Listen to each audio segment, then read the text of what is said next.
lot on the agenda today. Emily's got a wonderful presentation. I want to make sure we have plenty of time to get through.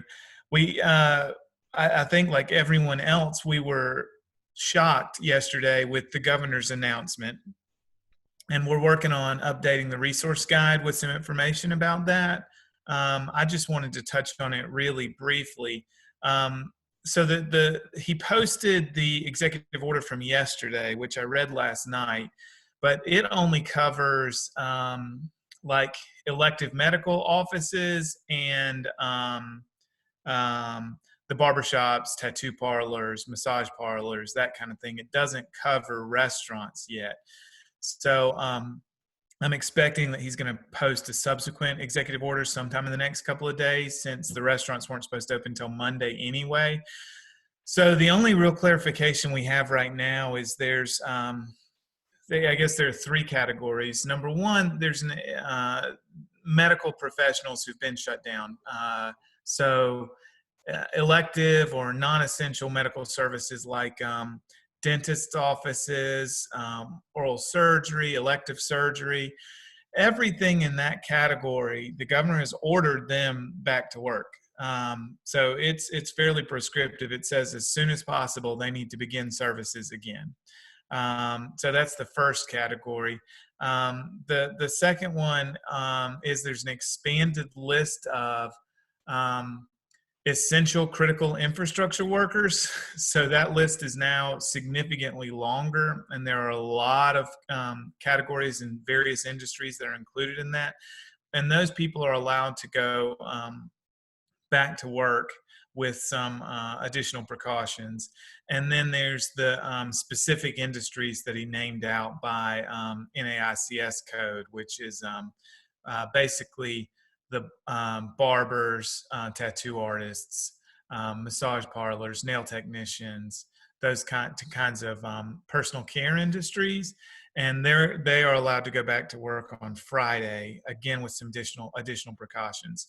The additional precautions he's posted are basically 20 bullet points, and they apply to all three of those industries that are now allowed back to work. So still, most of the population is still required to shelter in place. And for instance, retail stores right now are not included in any of that list that's allowed to open. So it's a really small fraction of stuff that's going to be open on Friday, and they're only allowed to open if they can apply with all 20 bullet points of the governor's safety standards, which are pretty extensive. So we'll post those 20 standards. We'll post the lists of businesses that are allowed to resume operations on Friday. And then as soon as he posts another executive order, the one that covers restaurants, which he mentioned yesterday, but the executive order is not posted, we'll get to that. The other thing that's really important to know about the executive order is that he has required all municipal governments, all county governments, every government under the authority of the state of Georgia to comply with his regulations. So no municipality is allowed to make their own order that is more or less restrictive than the governor's. It's very different from where this thing started out, because we started out with all our local governments making orders before the governor's, and they were allowed to do more or less than what the governor was ordering. But now the governor has taken his prerogative to enforce the same regulations statewide. So none of the local governments have an option of doing anything different than what the governor has ordered. So like I said, we will work on getting the resource guide updated so you can see a list of those exact businesses that are allowed to open again, or in some cases ordered to open again, and the safety standards that they've got to be able to comply with. I think it's probably a smart idea because, like I said, that 20 bullet point list applies to every industry that's reopened. It's probably likely that whenever your industry gets to reopen, it's going to be required to comply with those regulations as well. So it's probably good to go ahead and familiarize yourself with that. Emily is still sending out the daily emails with critical information like we just talked about. So please continue to check those. We'll continue to update the resource guide, including with this new information. And we will, if you have any questions, type them into the chat box and we'll have time to get to some of those at the end. So I want to toss it to Alex and Emily right now for a discussion of some of the best practices around curbside pickup. It looks like that's going to continue for some time, even with some limited operations in the dining rooms being allowed on Monday. So Alex and Emily, would you mind taking over? Sure thing. Let me pull up my screen, and y'all let me know once you can see the screen, please. So can y'all see that? It's up. All right. All right. So it's good to see everybody who's on and to hear from some of y'all. And I hope everybody's doing as well as is possible in this time. It's certainly a confusing time for everybody, as Josh pointed out. I don't know that anybody was prepared for that statement yesterday, but we'll continue to weather. And from the curbside side of things, the UDA is going to continue to allow the curbside program for restaurants and retail businesses as long as is necessary through these times. As long as there's any order, as long as there's any metering, we're going to continue to allow this because we want y'all to have as many opportunities to sell your goods to customers as possible. And so what that means, first and foremost, is if you are reopening and you do not currently have a blue bag that's seen in the picture here, please let me know as soon as possible so that we can get that done. Again, that's for anybody who's offering curbside limited service, so that we can get a bag that says that it's for your customers. And some notes on that is we want this to be for your customers. And that if you find that somebody is exploiting the fact that there's a blue bag there, or people are camping out too long, to let us know, specifically to let the Park Macon Bib office know, so that they can handle that either through just finding the person and asking them to move, or if it's too egregious, we can tow away per the power of the blue bag. We don't want to do that, of course, but the way those bags work is those spots belong to you as a business owner for your customers. And so it's your prerogative as to what to do. I saw Scott's question. We can move the bags to wherever you need them. They don't have to be right in front. I've seen the crane and don't know by whose authorization the crane is there, but just let us know and we'll accommodate as best we can in that regard. So that's there, and we're going to continue that, as well as the relaxed enforcement that I'm sure y'all all noticed, and we posted into the Macon the business owners page. As long as there's a state of emergency, we're going to have that relaxed enforcement, barring anything getting out of hand. But we do intend to return to metered enforcement once everything is back to something resembling normal. Again, for the benefit of the business owners, to keep turnover as much as possible. So that's kind of where we are on this. We want to continue to support y'all as much as possible, and to create this opportunity for y'all, and hope and encourage y'all to continue to do this even as things continue to phase back in. because while we don't know exactly what's happening, as long as it's legal to do so, to continue to do the curbside service. And as we move through this, wanted to make sure that y'all are aware of some of the best practices for the curbside pickup.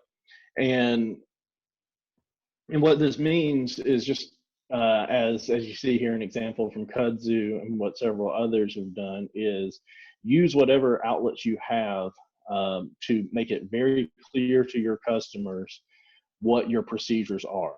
Some feedback that we've gotten is that customers are confused by the different ways that people are doing curbside pickup and wanted to provide some services. So I'm going to kick it back to Emily to talk y'all through some of those things and continue y'all to hang on the line for as long as I can so y'all can ask me questions. Yeah. Thanks, Alex. So like Alex said, we want all of you to have a really successful curbside service, and a lot of you are doing an amazing job already, but just wanted to go over some best practices. If there's something you haven't thought about or some way to even make it more streamlined, we could help you out with that. So as Alex mentioned, I think some customers do get a little confused when they come downtown because everybody does it a little bit differently. But the main thing you want to do is be sure that you have very clear instructions across all of your platforms as to how to take advantage of your curbside service. So like Kudzu, when they reopened, they did a great job of explaining how exactly you can take advantage of their service. They tell you when you can do it, how to do it, how to place payment, and how to pick up that order once you place it. So you want those step-by-step instructions on all of your social media accounts. And if you're doing orders on your website, you want to have them there as well. You also want to be sure you are reinforcing those pickup instructions when you communicate with your customers. So if people are placing orders over the phone, be sure whoever is taking those orders reminds that customer, this is what you do when you arrive to our location, whether it's call and then someone will run it out to you or come through this certain door. Be sure that you're sending those giving those reminders over the phone. And if you're taking orders online, I would recommend doing those reminders as a confirmation email as well, so people know exactly what to do when they arrive to your location. And then be sure you post those instructions once people arrive to your location as well. Have signs up that show and tell exactly what people are supposed to do so you can set everybody up for success through this process. The point of curbside pickup is to minimize contact as much as possible.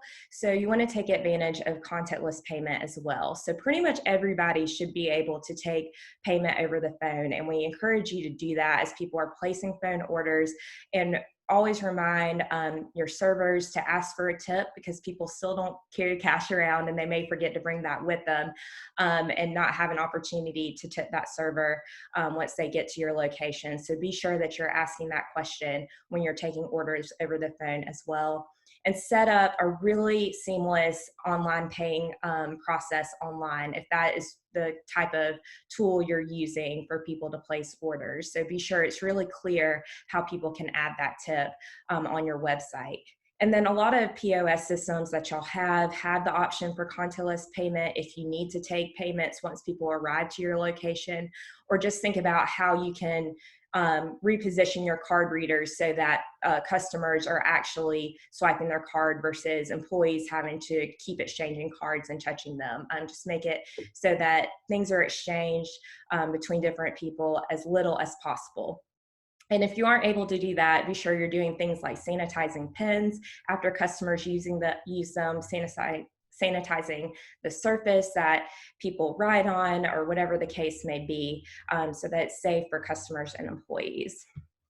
And then you want to be sure that once people arrive to your location, there are very strong and clear visual cues of what they are expected to do when they arrive there.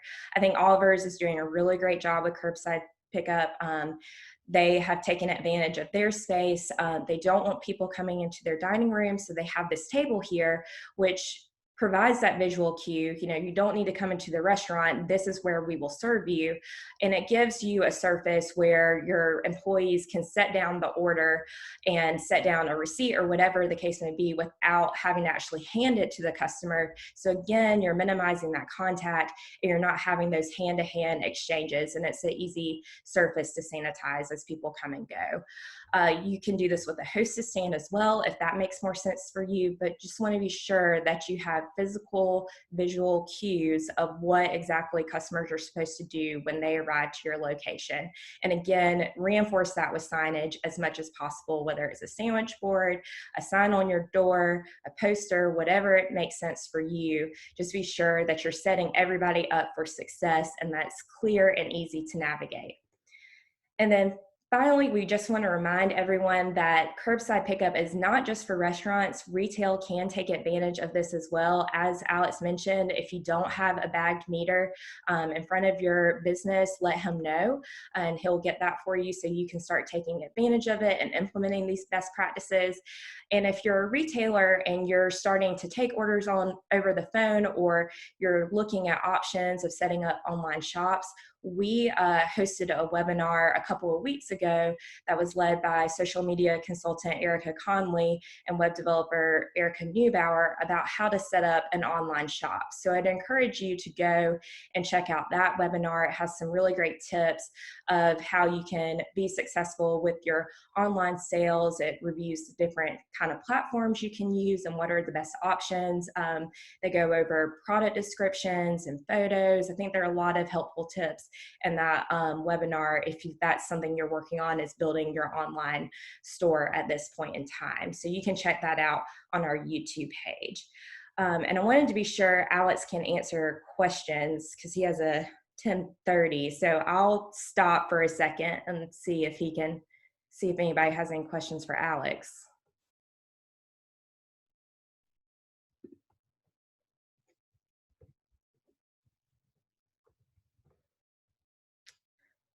All right, I guess not.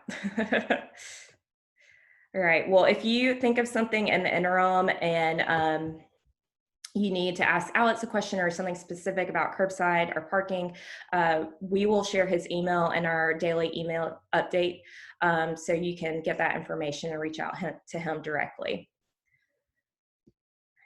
Thanks, Alex.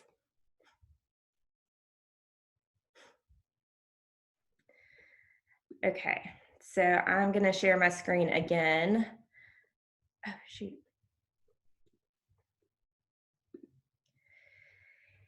All right, let me know if y'all can see that.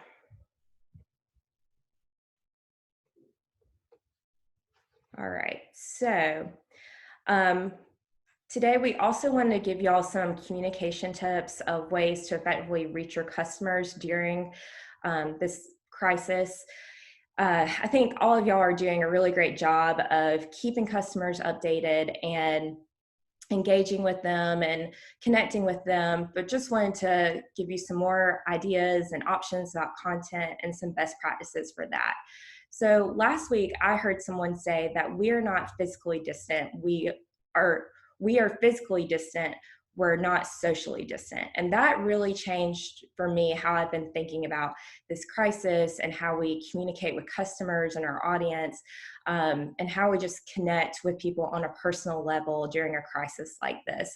And I think that's true now more than ever. We are still very much socially engaged. Social media is a great indicator of that. We have 2.27 billion users on Facebook and Instagram, and 76% of those users log in daily. So a lot of people are using this tool as providing the connection that they crave with other people. It's where they're getting their news, it's where they're staying updated about what's going on. And right now, specifically during this pandemic, Facebook usage has increased by 76%, and engagement with posts has increased by 66%. And that's really great news, because that means that you can easily reach your customers and your audience with tools that you're already using. You already have a Facebook page or an Instagram profile. So your audience is there, they're using it a lot. And the great news is it's free and easy to update people on what you have going on, how you've changed your business model, and provide them with content that they need right now. So we came up with 5 tips of ways you can effectively communicate with your customers during a crisis like this. So I'll dive right into those. The first is stay informed. I think all of y'all are doing a great job at this. You know that's your responsibility as a business owner to your customers and employees, but just want to remind everyone to continue to check the CDC for any updates related to public health. That's the best source of information. They have a guideline section for small businesses specifically that's really helpful for managing your workplace. They have a whole section on recommendations for additional sanitation measures you can take in your business to protect your customers and employees. So that's a great resource to stay informed. And then of course you want to be aware of any kind of mandate that's coming from the state, from the governor's office, that will affect your business and how you operate. The next tip is to acknowledge the situation. This pandemic has affected nearly everyone in the world. Things are not business as usual. To act as though they are is not going to come across as authentic or as trustworthy as you're trying to promote your business or brand. So you want to be sure that you're acknowledging that we're all in this situation together. Sympathize with your customers, recognize that this is a tough situation, that you're there for them, and this is how your business model has changed to accommodate the needs of your customers. So you want to be sure that you're informing your customers about any new hours that you have implemented, new practices that you're trying to use to be sure that your customers and employees stay safe. Just acknowledge what is going on rather than acting as though nothing is happening. And one thing I want to say as well is that it's okay to be silent sometimes. If you need to take a break from social media for, a day or two or a couple of days for your personal mental health, that is okay. And it's okay not to post on your business page while you're taking that break. It will be here when you get back, but you have got to be sure that you're taking care of yourself and remaining healthy during this time, because we're not really sure how long all of this will last. So you want to be sure you can be as healthy and ready to go for your employees and customers as possible. And sometimes it's okay to just not say anything because you don't have the words. So if you feel like that, don't feel a lot of pressure just to get a post out. To be sure that you have something circulating if it's not the right thing that needs to be said. And also rely on your spouse or employees or business partner to help you review and proofread your social media posts as well. If you have doubts about whether something might be taken out of context or come across as insensitive or might be a little negative, then always have a second set of eyes look over it to be sure that the right message is getting out that is going to reinforce your brand and what you're all about and how you're helping your customers during this time. Our next tip is make it easy as possible for your customers to support you. You do not want someone who looks like this, who got off their couch into a chair, went to their laptop, opened it up, was trying to figure out what your hours are and how to support you, where they can place an order online. They're scrolling through social media and they cannot figure it out. Do not do that. You want to make it as easy as possible for your customers to know your hours and how to support you as though they were walking into your store. And the way to do that is to be sure that your information is consistent across all platforms. So the first thing you want to do is update your Google page listing with your temporary hours. So I know Felicia, she's reopening on Thursdays and Fridays.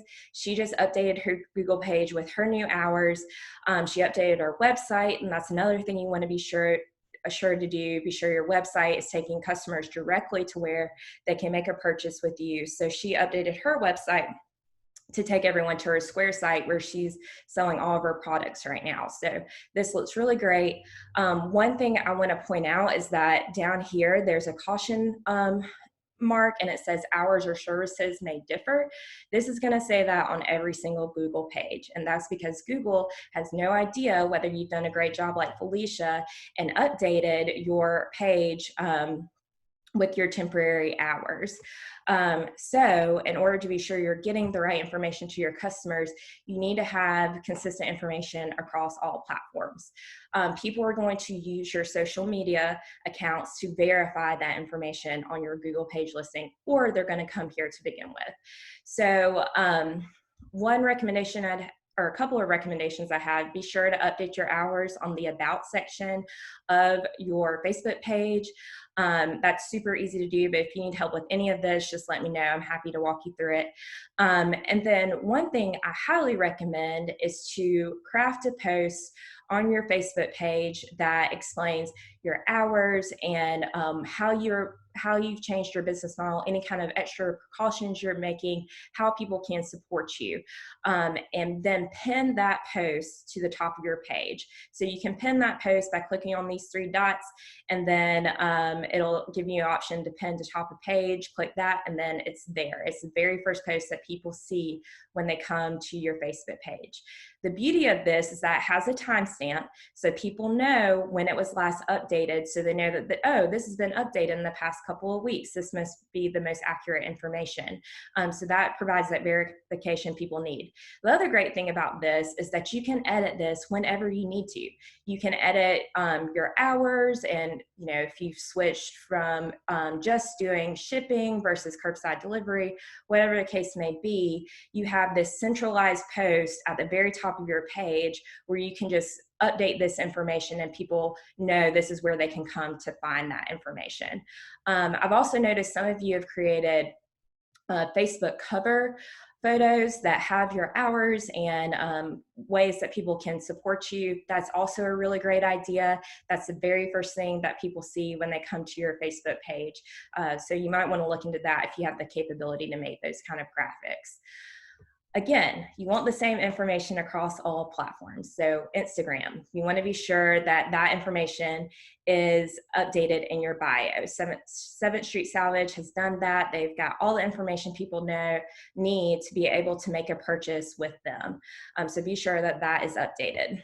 One thing I think that 7th Street Salvage is doing really well on their Instagram, and that all of you retailers can take advantage of, is using their Instagram to really convert sales. So they have done a good job of using these highlights. And if you aren't familiar with highlights, they're these little circles that appear at the top of your Instagram profile right below your bio. And how you make one of these is you create an Instagram story, and those only last for 24 hours and then they go away, but you can save those stories to a highlight, and then they stay on your profile for as long as you want them to, until you delete them. So the way to think about these is as though they're a website navigation, if your Instagram profile were a website. And I think 7th Street Salvage has done a good job by making these product categories. So if you clicked on this Mother's Day one, you would see all of their Mother's Day cards. You would see different ideas for Mother's Day gifts. So I could go through the story. I need to get a gift for my mom, and look what they have. And then I know by looking at their bio, I can call and text to place that order. So just make it as easy as possible. Meet your customers where they are to drive those sales. And also let us help you. We have 2 Google Maps that we've been circulating and trying to promote as much as we possibly can at NewTown that highlight what restaurants and retail have going on. So we have a restaurant map where we include all the information about curbside pickup. If you're still open, what are you offering, your hours. You can see these descriptions. We outline everything that that particular restaurant has to offer. And then the same thing for retail. We provide your online store, how people can shop through social media, if you have any updates to your hours, your phone number. And these are things we're circulating across Facebook. And we have in a pin post at the top of our NewTown Facebook page. So I try to update these as often as I can. Sometimes they get updated daily, but if you see your business on here and the information is incorrect, please let me know. I would be happy to update that for you. Sometimes I just miss stuff. It's not intentional, but let us know as you have any kind of changes to your hours and offerings so we can get that information out there for you. All right, our next tip is to solve a problem for your customers. As business owners, you do this every day. Through the products that you sell, through the services that you offer, you're solving a problem for your customers. And I think this is something really important to think about, especially right now, because we have a very unique set of problems, and they're problems that a lot of us collectively have in a way that we have not experienced before.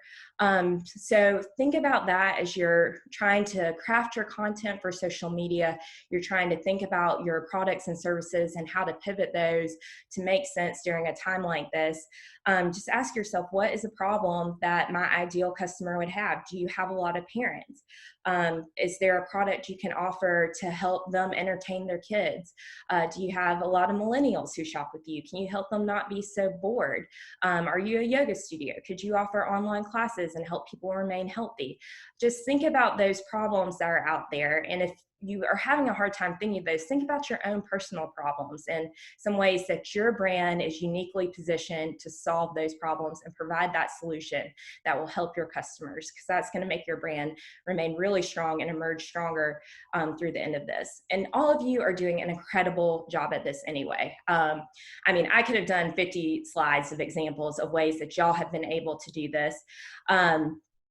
So I'm only going to highlight 3, and I'm just amazed by your creativity. It's truly astounding. So Just Tapped started to do this with their pizza kits. Their kitchen's closed, but they started selling pizza kits, and they were really smart to market them towards parents as a way for a family activity. You could pick up the pizza kit and do that together, entertain the kids. You can also pick up a bottle of wine for mom, who probably needs it right now. The 567 has transition their art classes from being in person to being online, which everyone right now is looking for something to do. People are trying to use this time and be productive. So that's been a really smart thing for them to do. And then Piedmont has introduced their mercantile. They recognized an issue that people were having a lot of issues getting the groceries they needed, the paper products. I mean, I can't even remember the last time I saw toilet paper in stores, but Piedmont has been able to provide that for their customers, and has also been able to help them keep their employees working during this time. So all of you are doing a great job at this, but just continue to be creative and think about those problems and how you can be a solution for those. And then finally, be positive and remain optimistic. Right now, more than ever, we need as much positivity in our feeds as possible. And if you are able to provide that, that's going to help your brand emerge even stronger when all of this comes to pass. So don't be afraid to share the good things that are happening at your business, the ways you're contributing to the community. You, as small, independently owned business owners, you care about this community. There's a reason you do business here. You're constantly giving back, and right now is no different. So as you're doing those things, don't be afraid to share them, because those are the stories people are really looking for right now. And if that feels weird, or you're worried that seems really braggy, or whatever the case may be, think of a unique way you can highlight the people that you're helping. So I think Europe High downtown has done a really good job of this, where they're highlighting healthcare heroes. So they tell you a story about someone that they've been able to serve because they're giving meals to different healthcare providers. So they highlight those staffs, and then that's a way for them to shout out these incredible frontline workers, but also showing that they're doing something good for the community as well. Those are the kind of things people are looking for right now, and it'll just help you be in a better position for recovery if people align your brand with one that is positive and one that gives back. And don't be afraid to share other people's content as well.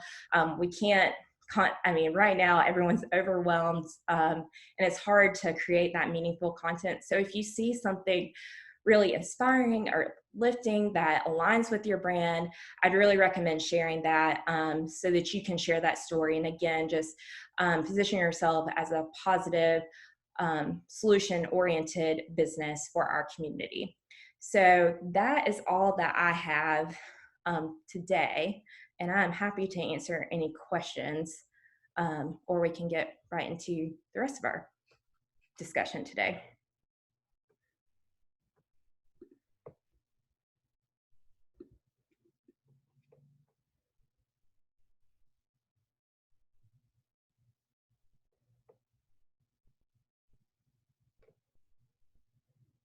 All right. Thanks, Emily. That was great.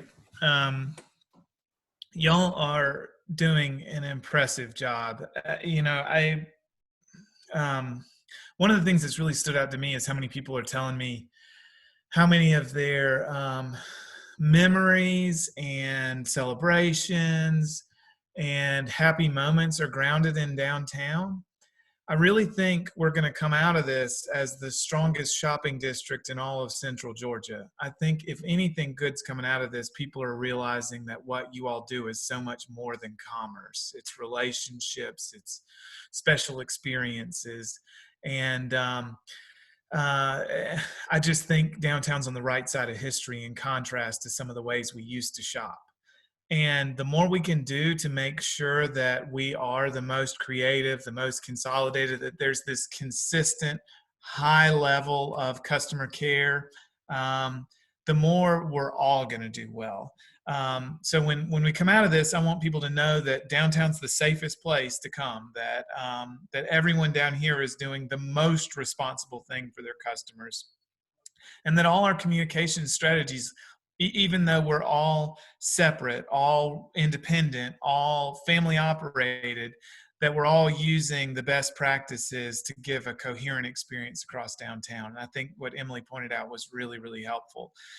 So the more we can all take advantage of each other's good ideas and make sure that we're all operating on the highest level possible, the faster we're going to come out of this and the bigger share of the pie we're going to get when people start spending money again. So we've got a couple more things on the agenda, and keep your questions coming in the chat box. I've been trying to keep up with them typing, and we'll summarize them and go back to what have we missed at the end. The next thing we wanted to jump to was Bethany for some updates on the Paycheck Protection Program and the Economic Injury Disaster Loan. Maybe just recap who we've heard from has gotten something from those programs and what we think going forward. Bethany? Okay, good morning, everybody. So I imagine most of you know that temporarily, currently, the Economic Injury Disaster Loan Program and the Paycheck Protection Program are on hold. The monies ran out, unfortunately.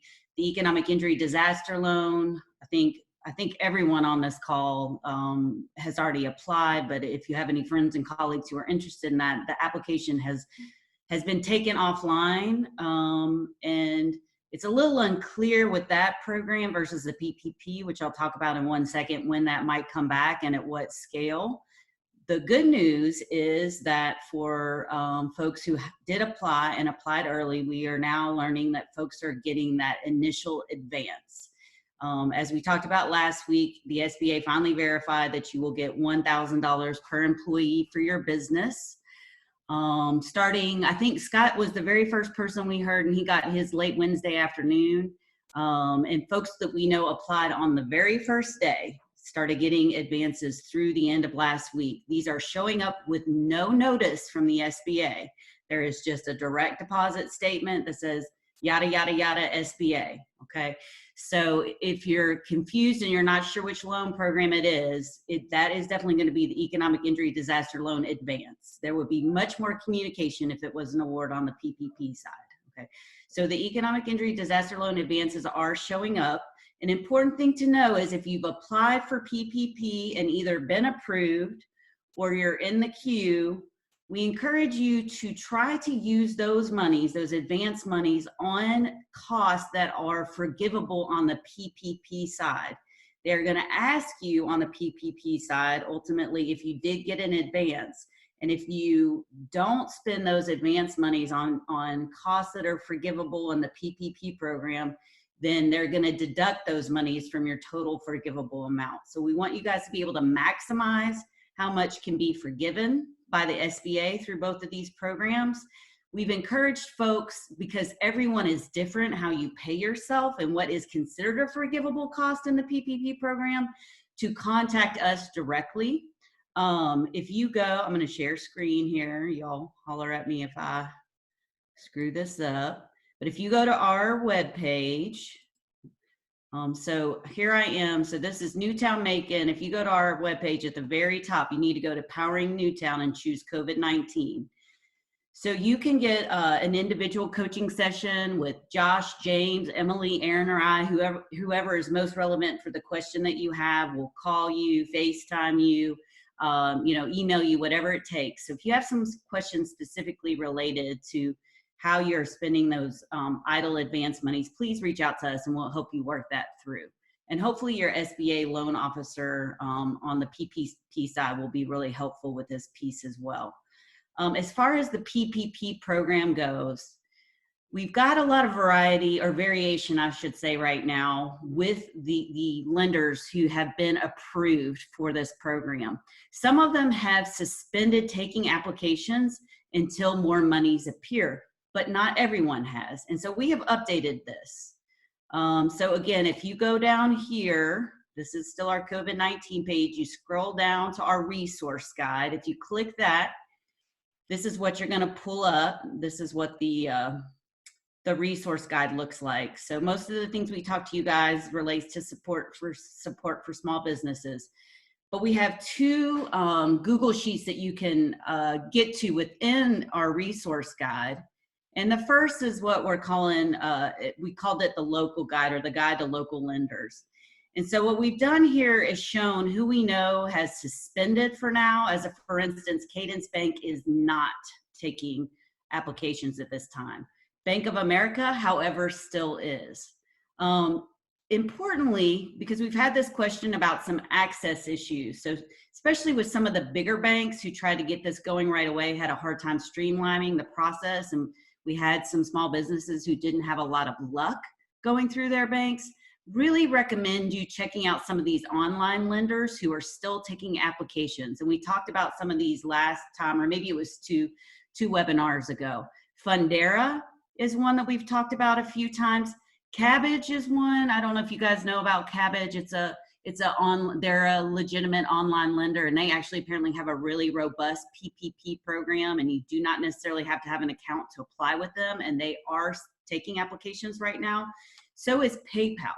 So PayPal got approved, whereas Square and Intuit got approved, but they didn't get to kick off their applications. PayPal got it in, and they are still going. So check this and see who's definitely accepting right now. And even if you got denied somewhere, try one of these folks, try one of these online lenders. And Fundera is one that we've gone through very carefully. We've got a great guide here of exactly what they're gonna ask you for and what documents you need to have. And through our recovering coaching program, which again is here at the top of the page, if I can scroll back up properly, you can sign up for our 1-hour program on the PPP.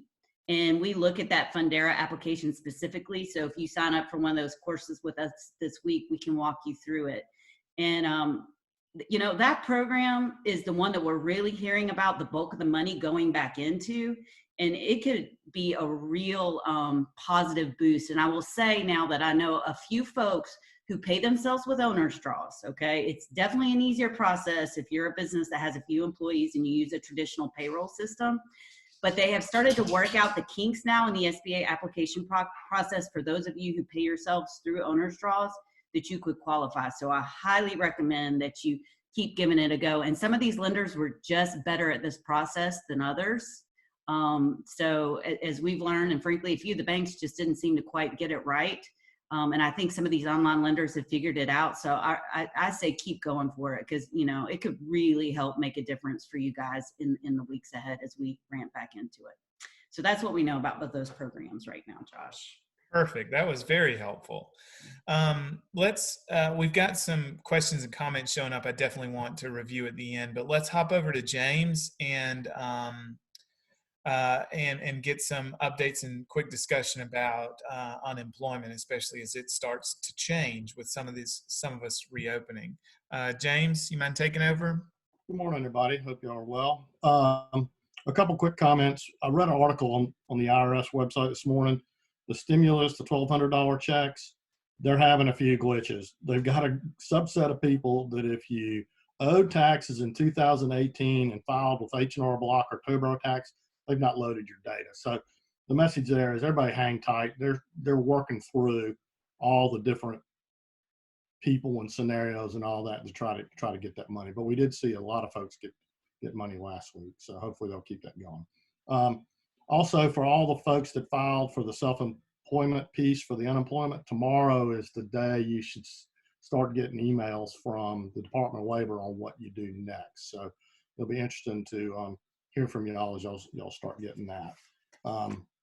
I guess the big thing we need to talk about, and Nikki brought this up to me yesterday, which makes a lot of sense, is, okay, so the governor says some of y'all can go back to work this week, next week. Sounds like for the next month, we're going to start to ramp back up or so. So how do you do that from an unemployment standpoint? Our recommendation is when you figure out your plan and you develop your staffing that you're going to need through a ramp up period, that as you start to do that, you would go out and make offers, if you will, to your former employees to come back to work. And our recommendation is you do that in a written letter. And one of the things we want to make sure y'all are cognizant of is we expect that your expectation of your employees is going to be different than it was before you furloughed them. For example, you may require everybody to wear masks and gloves. They may spend half their time sanitizing. Their hours may be different. And so I would, as best you can, lay all that out into an offer letter so that when somebody says, yep, I'm willing to come back, they know what the expectation is. Because I think the last thing you want is for a server to come back and go, I'm used to just serving. I didn't know I was going to have to bus tables and run food. And oh my gosh, in between every person that sits at this table, I've got to, sanitize all the chairs and everything. So just to make sure that that's understood, and then make them sign an acceptance so that you have that written. Because my expectation is you're going to have some people that just decline. They're right now getting about $810 net a week. And while it may be short-sighted, you're going to have some folks that are just going to say, you know what, for $810 a week, I'll just sit at home for a few more weeks. And so when that happens, I think you as an employer, you really have to put on your employer hat, even though we're trying to take care of everybody, but you have to put on your employer hat at that point. And my recommendation is that if somebody declines to come back to work for you, you get that in writing, and then you send them a separation notice. It's called DL Form 800. You can pull it off the website. We'll put it in our resource guide, but it's a really simple form that you just basically would go in and say, Fritz declined to come back. He was furloughed due to COVID-19 and the stay-at-home order, shelter-in-place order. We offered him reemployment. He declined. And then from there, I think your responsibility ceases as an employer, and you would therefore drop them from that weekly claim file, and then it would be up to that employee to then file a claim. And I know that seems harsh, but that's just the way I think the system works, and I think that's best practices, because what's going to happen is as you open up and start working folks, you'll still need to file that partial claim spreadsheet. You'll just note in column S the earnings that they made that week.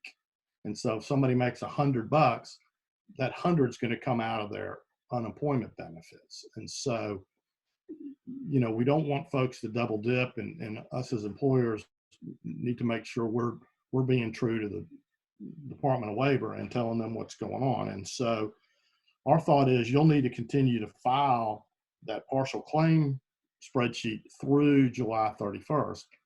And our thought is, and we'll get more clarification on it as we go forward, but I think we need to be all prepared to do that through 7/31, because that's when that pandemic unemployment assistance program kind of sunsets and stops. And so, and hopefully by then you would be back up. So kind of hopefully we'll all be back up to full service and working our full hours. And so I know that's a lot, and we've got an unemployment class scheduled, so we'll get all this in the resource guide. But I think it's just at least from my thought, it's a shift from what we've been thinking, which is here we want to do everything for everybody, but now we're trying to run our businesses, and so at this point we kind of got to look after the business and as owners ourselves. So I know that's a lot, but hopefully I didn't lose you. So, Josh, any further thoughts on that? Well, I guess to put a really fine point on it, your employees don't have the option of staying home and collecting unemployment once you offer them their jobs back. So they don't get the option of, even if it's less money to come back to work than unemployment was, they have to come back to work when you call them back to work. But if they are working less than they were working before the crisis, you can still file a partial unemployment claim for them, and they can still collect that $600 differential until July 31st. If that happens to be the situation you're in, where you have less work for them now than you did before the crisis. Is that accurate? Yeah, that's how how we understand it right now. Yep. So, I mean, that might be a nice middle ground for people. But James is right. I mean, the bottom line is you only get unemployment if you're laid off because there's not work. If there's work, you have to work. So that's just how it is. People are going to have to come back to work when you're able to have them back at work. All right. So if you've got some questions about unemployment, keep them coming. I'm going to jump back. And, at the beginning, I saw when Scott put his question, is there any oversight? Not really. It's still up to local law enforcement about how they choose to enforce the governor's orders. I mean, it's not like he's called up the National Guard to bring local communities into compliance. So it's still up to our local law enforcement on how they choose to interpret and enforce the governor's orders. And Nikki asked about changing the Google page details. I had to do that for NewTown at one point. It's super easy. I posted the link in, and the easiest thing to do is call or text Emily if you have any questions about that. But you should be able to get verified as business owner for your Google page and get all that updated pretty quickly. Once you get verified, Felicia's right. It takes 2 minutes. You can do it on your phone to keep it updated. Emily is the bomb. Totally agree. Thank you, Brian. She's awesome. I can't imagine going through this crisis without anybody on the team right now. And Scott mentioned that the SBA had actually pulled his credit report, which is very, very promising progress. So Scott got in on the program early, so he's going to be our guinea pig. And if you'll keep sharing with us, we'll share with everybody else what to expect when you have those conversations with your loan officer. And Annette, the preview for Theater Macon was awesome. I saw 3,400 people have watched that video. That's really great work. It's not easy to do, to bring an audience together like that online. But it's very inventive, and I'm grateful for you doing it. And I hope season ticket sales go really well. But Annette said that their bank went ahead and set up a separate account for their PPP money, which is always a good idea. We always deal with that with nonprofits too. That's one of my biggest pieces of advice: is go ahead and put all your grant money in a separate account so that there's never any question about what that gets used for. And Scott asked about whether Kemp's new guidelines affect unemployment for our employees if we choose to remain closed.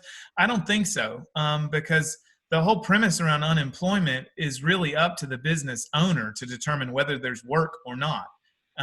So like even in normal times, you could unemploy all your employees, and that's still your discretion to determine whether they're unemployed for lack of work.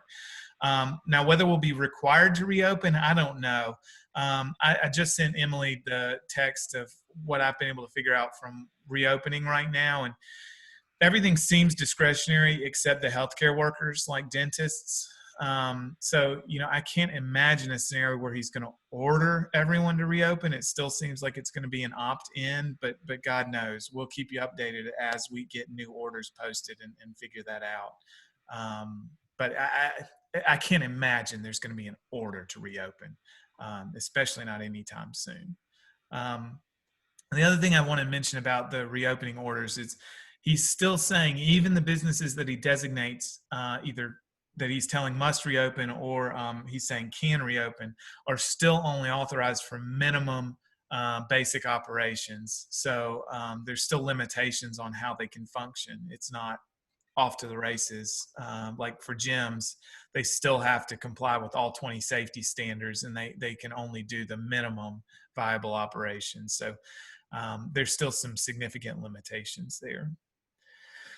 I think we got to the end of the list. Does anyone have anything else they'd like to verbally ask or post in the chat? We're coming up on an hour. Well, Emily, Bethany, James, Alex, that was hugely helpful. I especially appreciate all the time, Emily, you put into those slides. They were really, really useful. Well, I appreciate you joining us. We'll do this again next week. And given the pace of change right now, we're probably going to have a whole lot of new stuff to talk about.